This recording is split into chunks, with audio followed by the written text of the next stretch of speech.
in the interim, no, nung 75-day monitoring period ninyo, like, were you able to notice any improvements at all done? Kasi based on the reports coming out today, Sec, parang walang nagyaring improvement at all. So nung dumating yung presidente, halimbawa, the days following that, it improved, no? Yung level ng inventory nila, ng reserva nila ng fuel, it improved. The outages, yung mga brownout nila, kumonte.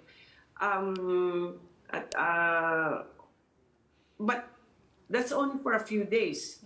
The president went there on June, and then come July, middle of July, it even got worse. The plants, out of their 9 plants, I think at certain point, 5 yung hindi gumagana. So, it improves. Sometimes, 4 na lang yung hindi nagpa-function.